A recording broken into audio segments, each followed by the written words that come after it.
নিজের চোখ দুটো বন্ধ করো আর কল্পনা করো তোমার সবচেয়ে বড় শত্রু তোমার নিজের ইমোশন। তুমি অনেকবার নিজেকে বলেছ, এবার থেকে আমি নিজেকে কন্ট্রোল করব। একটা ছোট ঘটনা আর সব কন্ট্রোল শেষ। তোমার মস্তিষ্ক শক্তিশালী, কিন্তু তোমার হৃদয় দুর্বল। আর যত তোমার হৃদয় তোমাকে নিয়ন্ত্রণ করবে, পৃথিবী তোমাকে ব্যবহার করবে একটা ইমোশনাল দাস হিসেবে। এই ভিডিও সবাই এর জন্য না, এটা তাদের জন্য যারা নিজেদের ভিতরের যোদ্ধাকে জাগাতে চায়। আজ তুমি শিখবে কিভাবে সামুরাইরা ইমোশন ছাড়াই সিদ্ধান্ত নিত, কিভাবে তারা নিজেদের অনুভূতিকে কন্ট্রোল করত আর নিজের জীবনের উপর পুরো দখল নিত। সামুরাই জাপানের প্রাচীন যোদ্ধা। তারা বুশিডো নামে এক কঠোর নিয়ম মেনে চলত। তারা শুধু যুদ্ধ করত না, তারা যুদ্ধ করত নিজেদের ভিতরের দুর্বলতার সাথে। তারা বুঝেছিল ভয়, রাগ, ভালোবাসা, আসক্তি এই সবই মানুষকে দুর্বল করে। তাই তারা শিখেছিল ইমোশনের উপর নিয়ন্ত্রণ। তাদের একটা কথা ছিল, যেই মুহূর্তে তুমি ইমোশন দিয়ে সিদ্ধান্ত নাও, সেই মুহূর্তেই তুমি হেরে গেছো। তোমার ভিতরে দুইটা মানুষ আছে, একটা রিয়্যাক্ট করে আর একটা অবজার্ভ করে।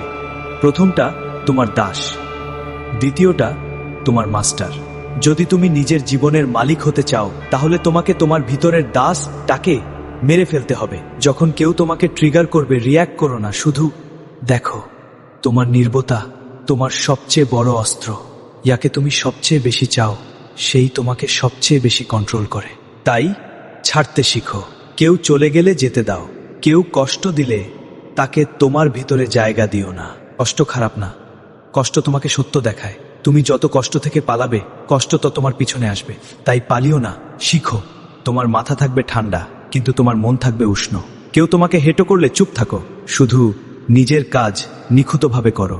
তোমার ভিতরে একটা পুরনো মানুষ আছে, যে বারবার একই ভুল করে, একইভাবে ভেঙে পড়ে। আজ ওই মানুষটাকে শেষ করো। তোমার সব দুর্বলতা লিখে ফেলো, সব ভুল, সব আফসোস, তারপর ছিঁড়ে ফেলো। আজ থেকে তুমি নতুন। এখন তুমি সেই মানুষ যে শুধু অবজার্ভ করে, নিজেকে নিয়ন্ত্রণ করে আর কখনো ভেঙে পড়ে না। Remember, control is power.